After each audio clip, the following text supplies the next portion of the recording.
네, 안녕하세요. 저는 HP에서 HPC 카테고리 매니저를 담당하고 있는 김태룡이라고 합니다. 오늘 저는 제목에서 드러나 있듯이 AI를 어떻게 적용을 하는지, 여기에 대해서 어떠한 GPU를 써야 제일 좋은지, 그리고 또 이러한 AI를 적용을 하기 위해서 어떠한 아키텍처를 적용해야 되는지, 이런 부분에 대해서 한번 자세히 설명을 드리고자 합니다. 이미 여러분께서 제일 많이 체감을 하고 계실 것 같습니다. AI를 이제는 더 이상 피할 수 없는, 여러분께서 어떠한 산업군에 계시든지 그 AI를 적용하는 것을, 여러분의 서비스 AI를 적용하는 것이 당면 과제로 아마 다가오셨을 거예요.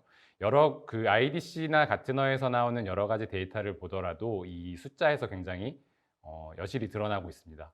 AI 하드웨어는 물론이고요. 소프트웨어도 당연히 마찬가지로 투자가 굉장히 늘어나고 있고 늘어날 것으로 전망이 되고 있고, 관련된 서비스들도 굉장히 빠르게 증가하고 있습니다.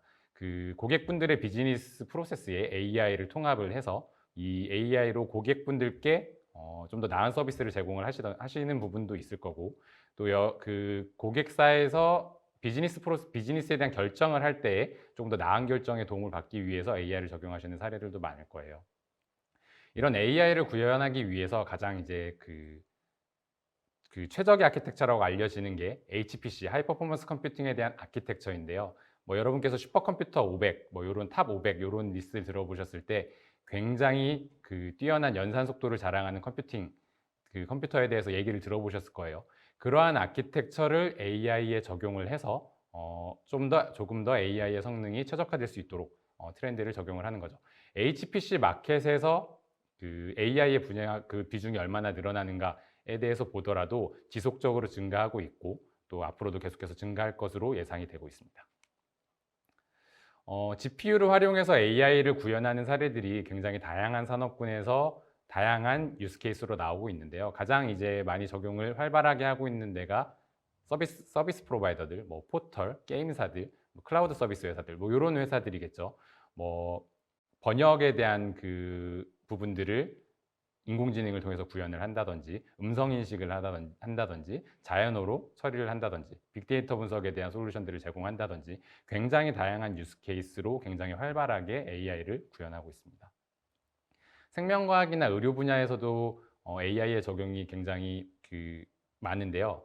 보통은 MRI나 CT 같은 저희가 이제 그 진단을 하기 위한 그 영상을 찍고 그걸 이제 의사가 직접적으로 이제 보고 판단을 해서 진단을 하는데요. 이제 AI가 적용되게 되면 이런 그 분석에 필요한 자료를 촬영하는 것부터 직접적으로 이 자료에 대한 이미지나 비디오에 대한 분석들, 그리고 나아가서 진단까지 AI가 스스로 조금 더 정확한 결과를 낼 수 있도록 도움을 줄 수 있는 사례들이 나타나고 있습니다. 서비스 제공자들과 서비스 프로바이더들과 마찬가지로 통신이나 미디어, 쇼핑 쪽에서도 굉장히 AI 적용이 굉장히 활발해지고 있습니다. 상품을 추천을 해준다든지, 비슷한 이미지를 가지고 유사한 상품을 찾아준다든지, 실시간으로 번역을 해준다든지, 다양한 유스 케이스들을 가지고 있습니다. 또 공공기관에서도 여러분이 약간은 좀 AI 적용이 늦지 않을까 이런 판단을 하실 수도 있는데, 공공에서도 굉장히 많은 사례들이 있습니다. CCTV가 단순 그 영상을 저장을 하고 필요할 때 뽑아보고 이런 용도로 많이 이제 사용을 하고 있는데, 지능형 CCTV로 도입이 돼서 사람을 식별을 한다든지, 그걸 통해서 범죄자를 잡아낸다든지, 아니면 범죄를 예방한다든지, 이런 조금 더 이제 인공지능을 갖춘 형태로 공공에서 많이 도입이 되고 있고요. 또 약간은 다른 분야로 학교 쪽이나 아니면 국가연구기관들에서도 AI 관련된 프로젝트들을 굉장히 활발하게 수행을 하고 있고, 정부 차원에서 투자도 굉장히 활발하게 이루어지고 있습니다. 제조에서도 상당히 많이 AI가 적용이 되고 있고요. 여러분이 가장 이제 많이 익숙하게 들어보셨을 게 자율주행일 거예요. 스스로 자동차가 운전을 해가는 이런 부분들에서 AI 적용을 마찬가지로 하고 있고요. 공장 쪽에 많이 적용을 하고 있습니다. 스마트 팩토리라고 해서 공장 전체에 인공지능에 대한 모듈들이 심어져 있고, 예를 들면 불량에 대한 제품에 대한 불량을 스스로 잡아낸다든지, 아니면 어디가 고장이 날 건지, 어떠한 기계들이 고장이 날 건지에 대해서 미리 예측을 해본다든지, 굉장히 다양한 사례들로 AI를 적용을 하고 있습니다. 금융 쪽에서도 부정거래를 찾아내는 걸 스스로 찾아내는 AI 시스템들이 개발이 되고 있고요. 챗봇이나 콜센터들, 예를 들면 그 클레임 전화가 왔을 때 이 지금 전화를 건 고객의 상태가 어떤지, 굉장히 화가 난 상태인지 아니면 뭐 그 정도까지는 아닌지, 요런 콜에 대한 카테고라이제이션도 AI를 통해서 진행을 하고 있습니다. 그래서 이런 AI를 적용을 할 때 이 가장 그 최적의 아키텍처가 HPC 아키텍처라고 말씀을 드렸고, 이 슈퍼컴퓨팅이라고도 얘기를 하죠. 슈퍼컴퓨팅에 대한 이 아키텍처가 어느 정도 기본적으로 표준화가 되어 있는 부분들이 있어요. 그림을 보시면 제일 왼쪽에 서비스 노드들이 있습니다. 직접적으로 사용자들이 이 서비스 노드에 접속을 해서 어떠한 작업을 처리할 것인지에 대해서 명령을 하게 되고요. 그 명령을 중간에 보이는 컴퓨트, 대수가 굉장히 많죠. 계산 노드들이 직접 계산을 합니다. 그리고 가장 오른쪽에 보시면 스토리지들이 있어요. 계산 노드들에서 계산한 결과를 저장을 하거나 아니면 계산을 할 데이터들을 불러오는 데이터를 저장을 하는 역할을 하는 스토리지가 있고요. 이러한 계산 노드와 스토리지 노드들 또는 계산 노드 간의 이 그 클러스터링을 직접적으로 이어주는 고성능 인터커넥트가 필요로 합니다. 그래서 요 요소들이 HPC를 도입을 하실 때, AI를 위한 HPC를 도입을 하실 때 표준적인 아키텍처들, 여러분이 고려하셔야 될 아키텍처들이라고 생각을 하시면 되겠습니다. 계산 노드들이 이제 계산 노드를 도입을 하실 때 어떠한 스펙으로 어떻게 도입을 하셔야 되는지에 대해서 가장 크게 고민을 많이 하실 것 같아요. 그래서 용도별로 어떻게 구성을 해야 그 최적의 성능이 나오는지, 최적의 안정성을 자랑을 하는지에 대해서 HP가 굉장히 많은 경험을 갖고 있기 때문에 그 경험을 가지고 저희가 시스템에 대해서 추천을 드리는 사양들이 있습니다. 그거를 정리해 본 장표이고요. 일단 그 카테고리들은 AI의 트레이닝들, 모델링을 하는 부분들, 그리고 그 모델링에서 나온 알고리즘을 가지고 판단을 하는, 추론을 하는 인퍼런스 부분들, 그 다음 특정한 값을 빠르게 연산을 하는 HPC 분야, 그리고 이제 GPU가 또 많이 쓰이는 GPU의 이름에서 가지고 있는 목적인 그래픽 관련된 처리들, 이런 분야들을 통해서 이런 분야에서 어떻게 해야 가장 최적의 성능들이 나는지에 대해서 저희가 정리를 한 겁니다. CPU, 메모리, 패브릭, 네트워크 쪽, 그 다음 스토리지 이렇게 정리를 해봤고요. CPU에 대해서 보시면 여러분께서 보시면 좀 알겠지만 굉장히 높은 클럭 스피드의 코어들이 필요하고요. CPU도. 그리고 굉장히 많은 코어들이 필요합니다. GPU 한 장당 데디케이트해서 사용을 해야 되는 CPU 코어들이 요구사항들이 있습니다. 보통 4에서 8코어까지 예상을 하는데요. 오늘 이제 소개드릴 저희 HP의 제품에서는 최대 16개 GPU까지 탑재를 할 수가 있습니다. 그런 GPU의 개수를 보았을 때 CPU의 코어 수도 굉장히 많아야 돼요. 고성능의 클럭을 사용을 하면서도 CPU의 코어 수가 굉장히 많아야 되기 때문에 CPU에 대한 요구사항도 굉장히 높다라고 말씀을 드릴 수 있습니다. 그래서 코어가 많은 CPU일수록 조금 더 유리할 수 있겠죠. 메모리도 마찬가지로 상대적으로 일반적으로 사용하시는 서버에 쓰이는 메모리보다 좀 더 많은 용량이 필요합니다. GPU도 따로 별도의 메모리를 가지고 있는데요. GPU의 메모리가 최대 A100 제품 같은 경우에는 80기가까지 장착이 됩니다. 그걸 8개까지 서버에 장착을 하면 640기가의 메모리가 GPU에서 왔다 갔다 하게 돼요. 이걸 CPU를 거쳐서 지나가게 되려면 CPU에서도 이거를 받쳐주는 메모리를 가지고 있어야 됩니다. 그래서 GPU가 가진 메모리의 2.5배 정도의 메모리를 가지고 그 CPU당 구성을 하시길 추천을 드리고 있습니다. 패브릭도 마찬가지로 이런 데이터가 빠르게 왔다 갔다 해야 되기 때문에 밴드위스도 굉장히 중요하고, 또 이 밴드위스에서의 그 손해보는 부분, 엄니프트 부분들이 굉장히 적어야 돼요. 그래서 데이터를 전송하는 데 가장 많은 그 대역폭을 사용을 해야 되고요. 그런 쪽에 이제 가장 최적화되어 있는 게 여러분이 제일 아시는 인피니밴드이겠죠. HP에서도 슬링샷이라는 솔루션들을 갖고 있습니다. 이더넷에서도 200기가, 400기가로 가면서 대역폭들이 굉장히 커지고 있기 때문에 대역폭은 크면 클수록 좋다. 그리고 HPC에서 가장 최적화된 대역폭을 찾아서 적용을 해야 된다라고 말씀을 드릴 수 있겠습니다.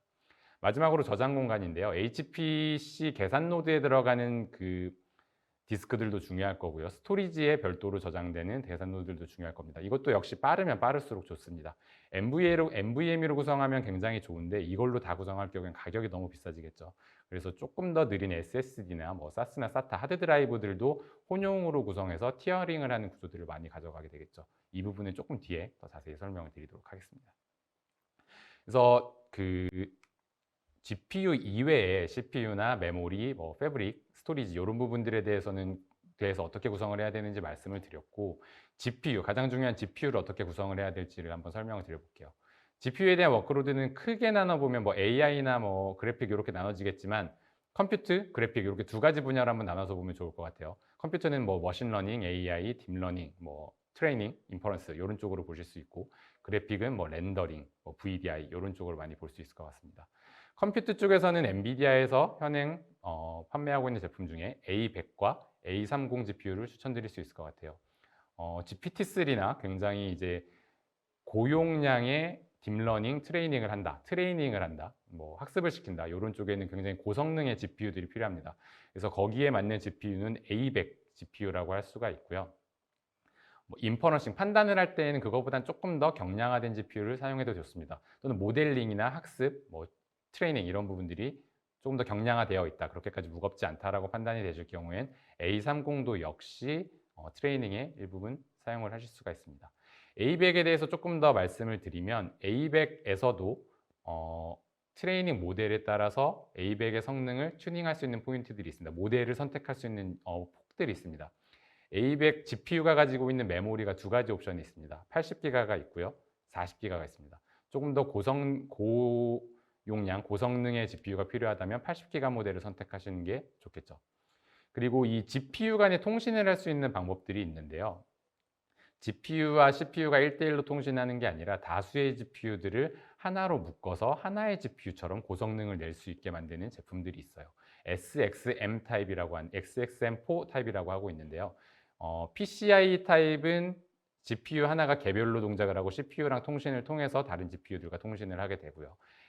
SXM4 타입은 GPU 최대 8개의 GPU가 하나의 GPU처럼 CPU의 메모리를 거치지 않고 GPU끼리 통신을 해서 좀 더 빠른 성능을 낼 수 있게 만들어 드립니다. 이런 선택이 있다라는 부분들, 여러분이 사용을 하실 모델에 맞춰서 선택을 하실 수 있다는 부분들이 있습니다.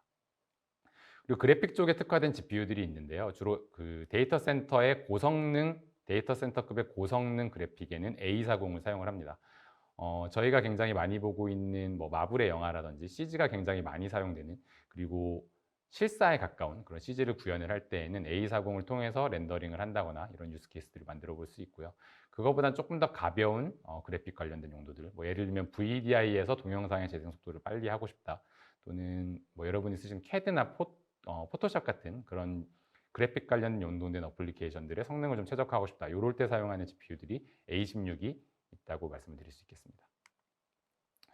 여러분께서 이미 GPU를 많이 도입을 해서 사용을 하시고 계신 경우들이 있을 거예요. 그러한 GPU들이 이제 어떻게 대체가 되어야 되나, 이런 트랜지션에 관련된 워크로드에 따라서 어떻게 GPU가 트랜지션 돼야 되는지에 대해서 말씀을 드리는 장표고요.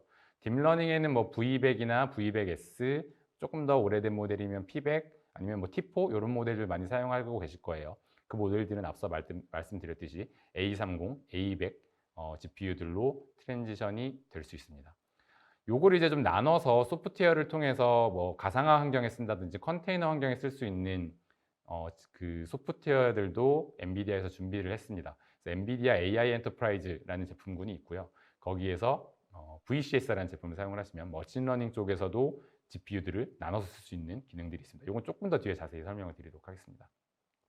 뭐 가상화나 워크스테이션 등의 RTX 제품군을 많이 사용을 하실 경우에는 A40으로 트랜지션을 하면 되실 거고요.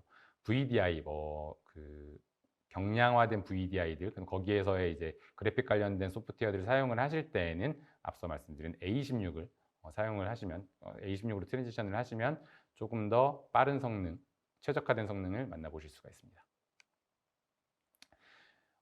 지금 다 말씀드린 그 엔비디아의 현행 GPU들의 앞자리에 A가 붙어 있죠. 암페어라는 이제 그 용어의 약자인데요. 암페어 GPU는 기존에 가지고 있던 볼타 계열 GPU들보다 몇 가지 더 성능이 개선된 포인트들이 있습니다.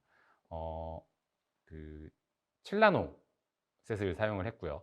코어도 3세대 텐서 코어로 진화가 되면서 조금 더 빠른 성능을 구현을 할 수 있게 되었습니다. 스파시티 엑셀러레이션이라는 가속 기능을 채택을 해서 AI 모델링을 할 때 조금 더 빠른 속도를 지원을 할 수 있도록 구현을 해놨습니다. 오른쪽 하단에 보시면 3세대 MV 링크와 MV 스위치가 지원이 된다라고 말씀을 드리는데, GPU 간의 통신을 하는 대역폭들이 훨씬 더 커졌습니다.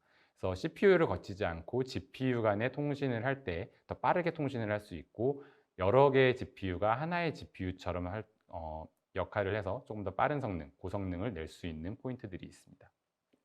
이 네 가지는 GPU의 성능에 대한 부분들에 대해서 말씀을 드린 건데, 요 MIG, 멀티 인스턴스 GPU라는 기능은 이제 GPU를 얼마 정도 효율적으로 쓸 수 있느냐에 대한 얘기들이었어요. 가상화 환경에서 컴퓨팅 자원들, CPU나 메모리 등을 나눠서 쓰는데, GPU를 나눠서 쓰는 방법이 어떤 게 있을까에 대한 고민들이 남아 있었습니다. 그러한 부분들을 조금 더 이제, 기존에는 그래픽 쪽에서만 나눠 쓰는 기능들이 지원이 됐는데, 이제는 머신러닝이나 AI, 딥러닝 이런 쪽에도 GPU를 나눠서 쓸 수 있도록 하는 기능인 MIG 기능이 추가가 되었습니다. 멀티 인스턴스 GPU라고 얘기를 하고 약어로 MIG라고 부르고 있고요. A100과 A30에 적용이 됩니다. 하나의 GPU를 최대 7개로 나눠서 쓸 수 있어요.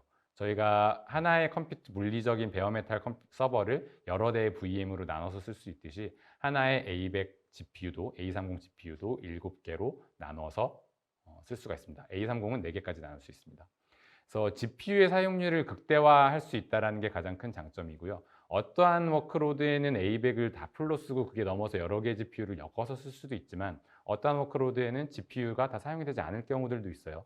이러할 경우에는 가상화나 컨테이너 환경을 도입을 해서 GPU를 나눠서 필요한 적재적소에 나눠줄 수 있는 기능을 할 수도 있습니다.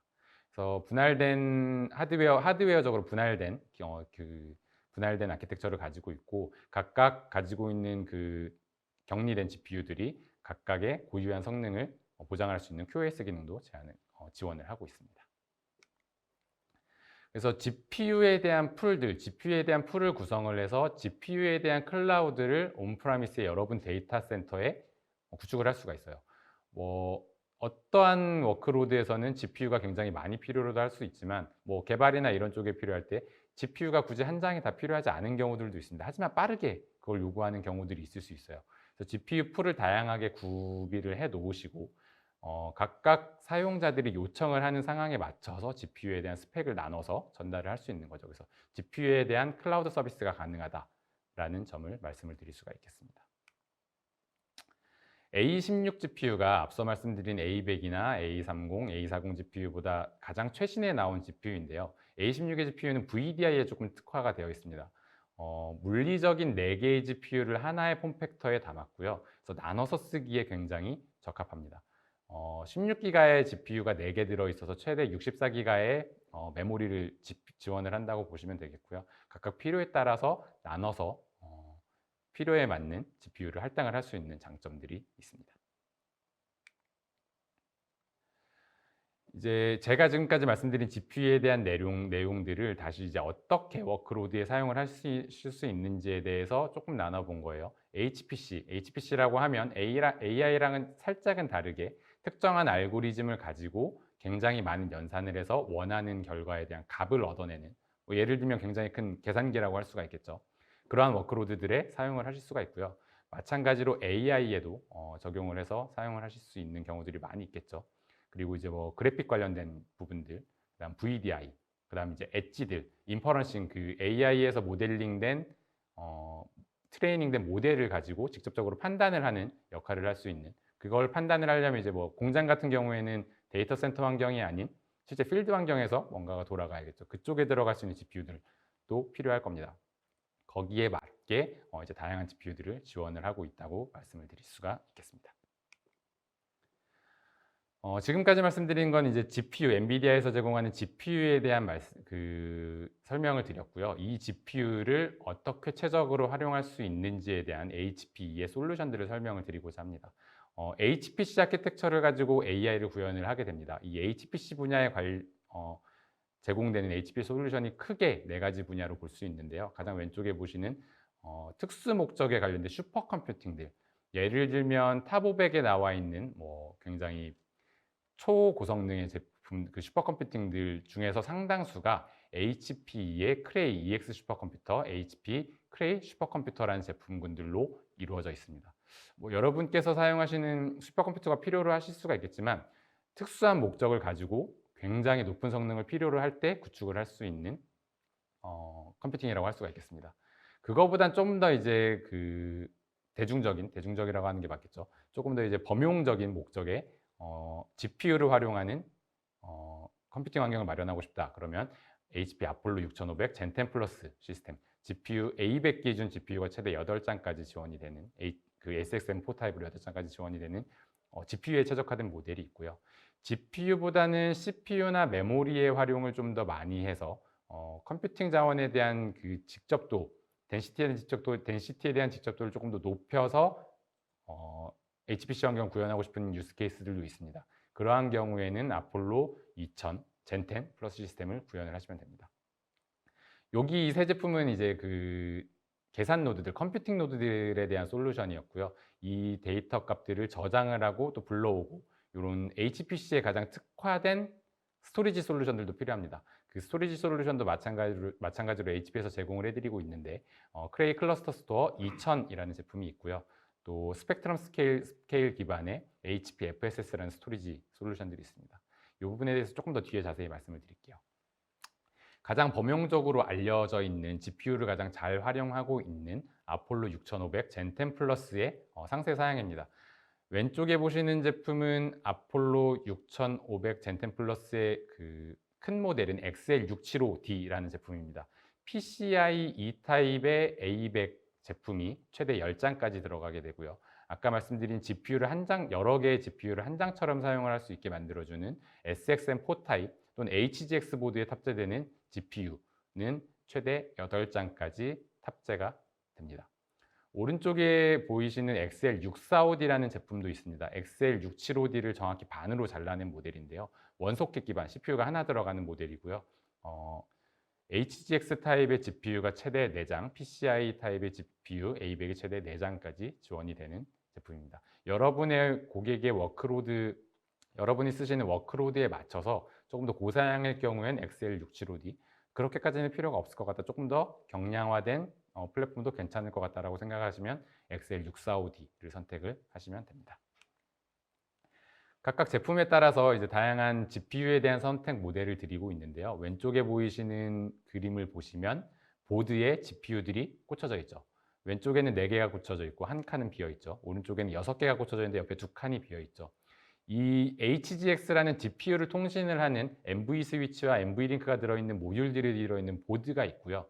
여기에 GPU들이 각각 꽂혀지면서 GPU끼리 CPU나 메모리의 버퍼를 거치지 않고 굉장히 빠르게 통신을 해서 하나의 GPU처럼 역할을 하게 만들어드리는 모델입니다. 요거를 645와 675D에서 마찬가지로 제공을 해드리고 있습니다. 그래서 필요에 따라서 가장 적합한 워크로드들을 선택을 하실 수 있다. 그렇게까지 HGX 보드를 사용하지 않으시고 PCI 타입으로도 충분히 워크로드가 소화가 될 수 있다라고 하시면 PCI 타입을 사용을 하셔도 됩니다.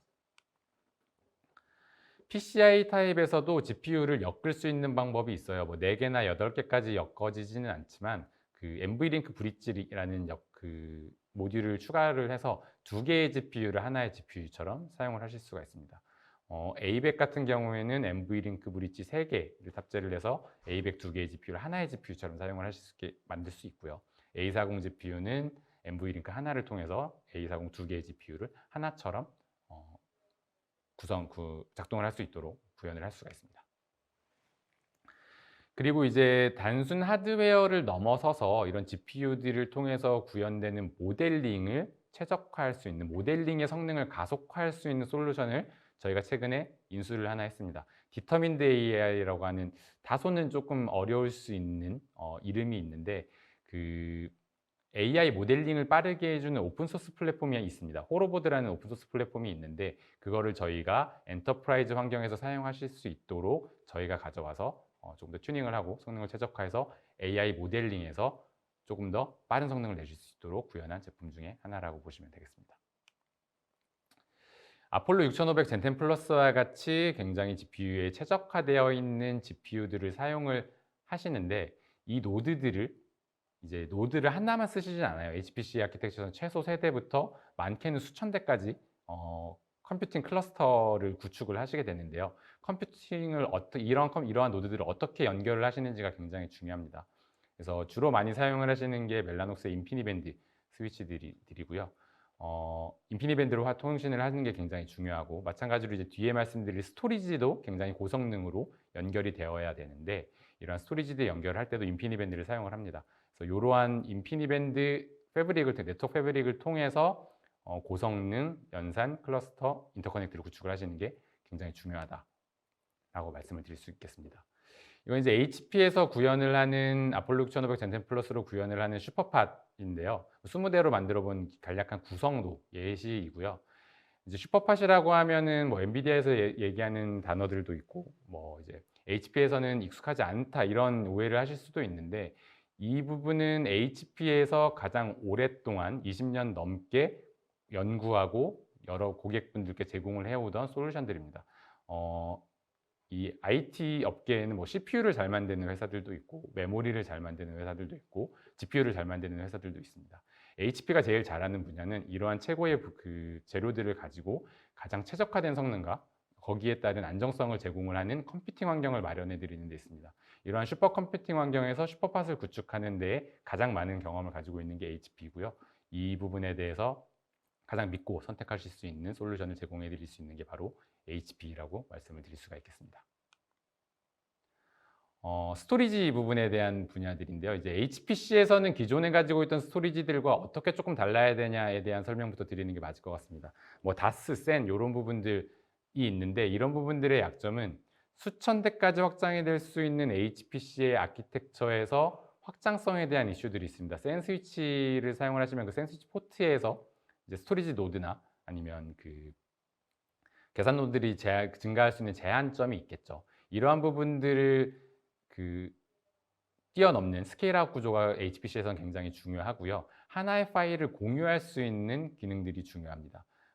하나의 파일을 가지고 여러 개의 노드들이 같이 접속을 해서 연산을 하는 작업들이 굉장히 중요하기 때문에 파일 공유도 굉장히 중요한데, 이러할 경우에는 NAS도 사용할 수 있지 않나, 뭐 이런 생각들도 하실 수 있는데, 소형의 HPC 아키텍처에서는 NAS도 사용이 가능합니다. 하지만 NAS도 계산 노드들, 클라이언트들이 그 숫자가 증가되는 데 제한 사항이 있고요. 또 SMB나 NFS 같은 다소 오래된 성능이 최대한으로 나오지 않는 프로토콜을 사용해야 되기 때문에 HPC에서는 조금 더 어울리지 않는다라고 말씀을 드릴 수 있겠습니다. 그러한 장점들을 모두 가지고 있고 제한점을 가지고 있지 않은 제품이 병렬 파일 시스템입니다.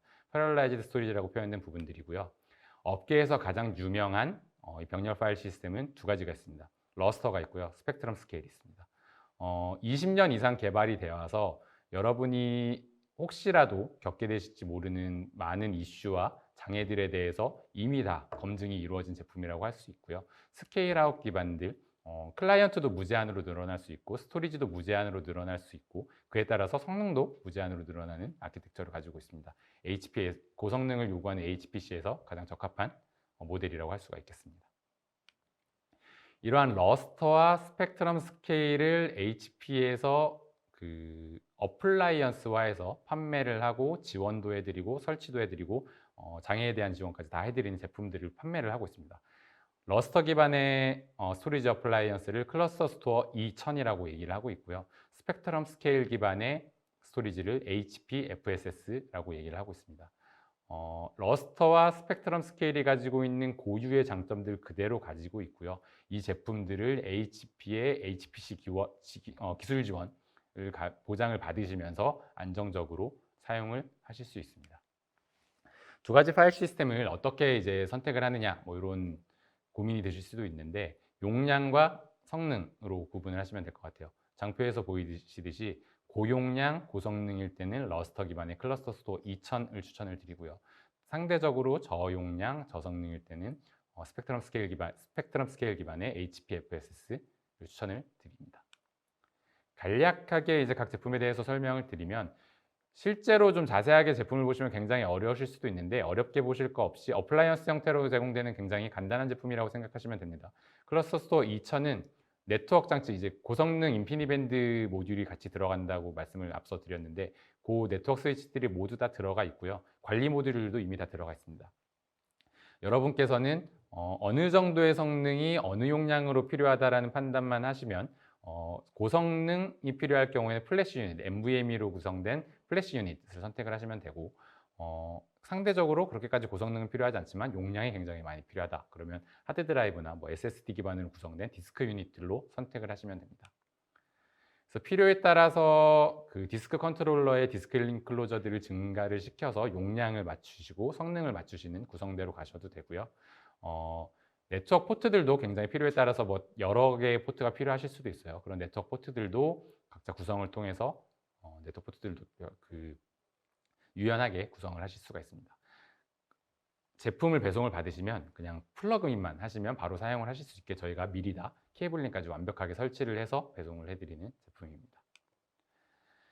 NVMe로 모두 다 스토리지를 꾸리면 굉장히 뛰어난 성능이 나오고 좋을 텐데 그렇지 못한 경우들이 좀 있을 수 있습니다. 그래서 티어링 하는 것이 굉장히 중요하고요. 이 티어링에 대한 부분들도 러스터에서 지원을 하는 것과 마찬가지로 클러스터소에서도 지원을 하고 있습니다.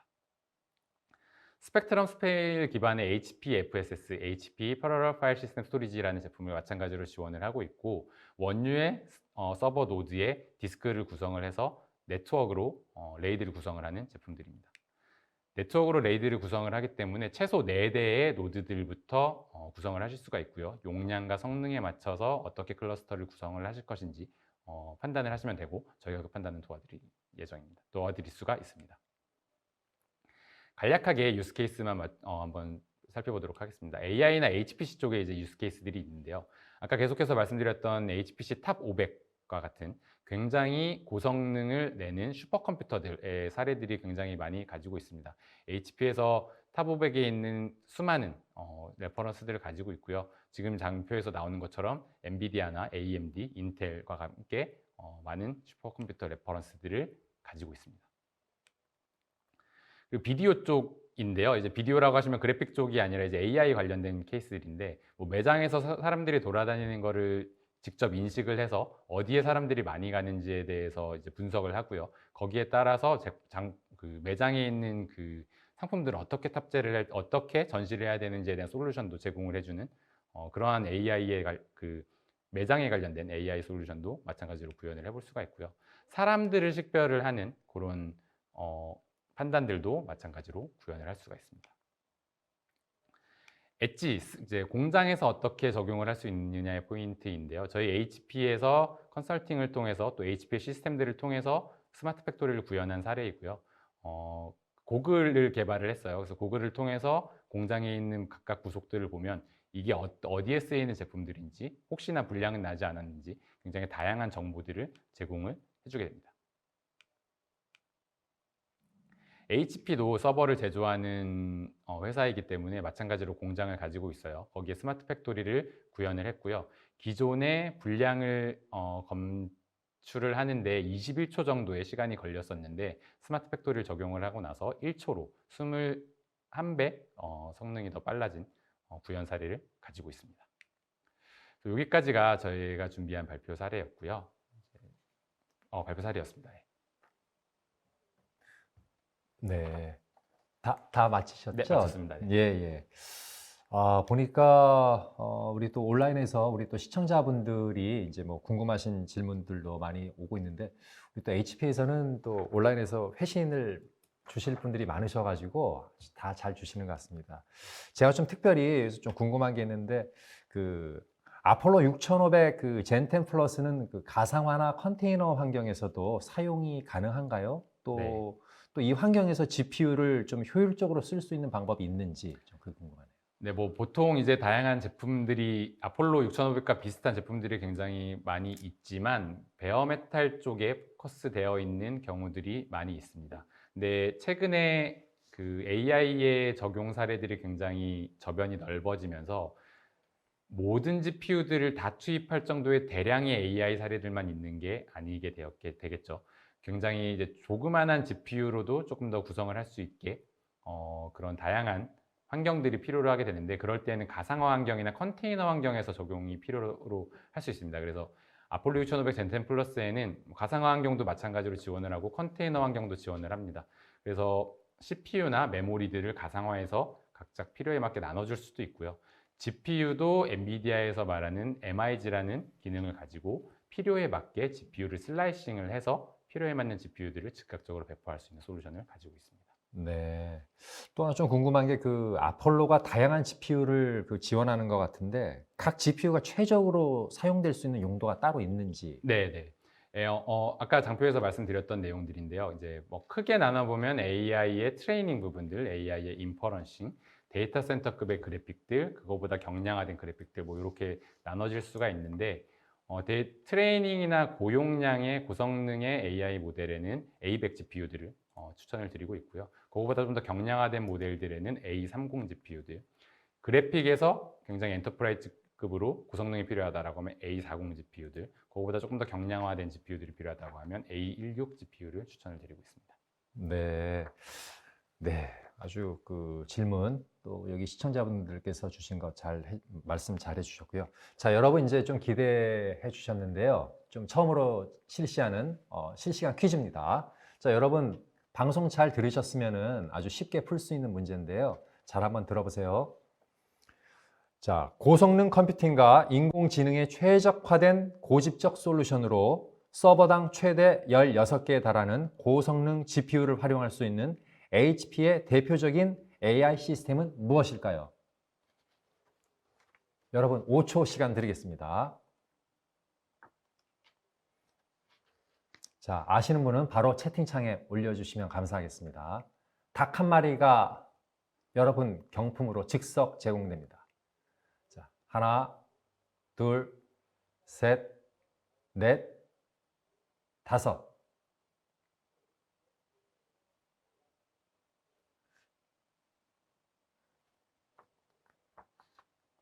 네, 방금 여기 답 주신 분이 문제가 좀 어려웠나요? A100을 계속 주시네요. 보통 시험 문제 때 선생님이 제일 마지막에 언급하시는 게 제일 잘 나올 텐데, 아폴로 6500 젠10 플러스.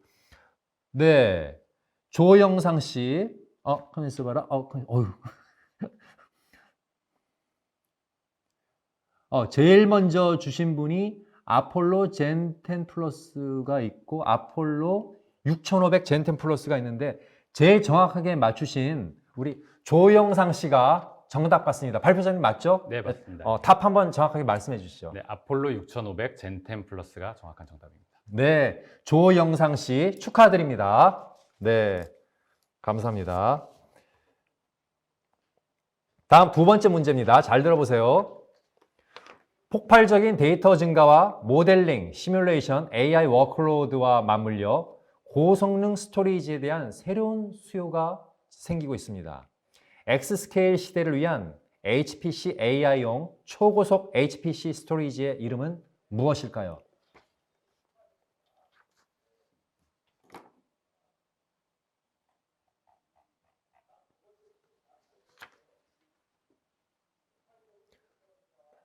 자, 여러분 아시겠나요? 자, 5초 시간 드립니다. 하나, 둘, 셋, 넷, 다섯. 네. 정답 주신 분 아직 안 적어 주신 것 같은데요.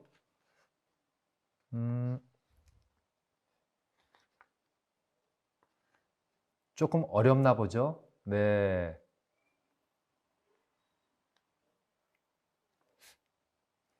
비슷한 답이 나왔네요. 2000도 나왔고, 클러스터와 2000.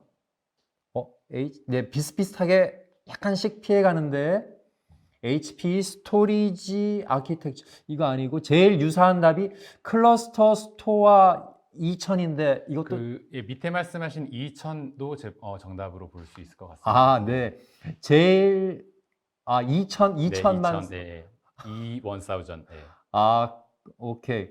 자, 그러면은 우리 이용재 씨가 2000 제일 먼저 답해 주셔서 퀴즈 정답자로 인정하겠습니다. 이용재 씨 축하드립니다. 네. 여러분, 너무 이번에 못 맞추셨더라도 너무 낙심 마시고요. 또 다음 세션에 여러분과 함께 또 좋은 시간 뵙도록 하고요. 그때 기회를 한번 가져보시죠. 전 다음 세션에서 뵙겠습니다.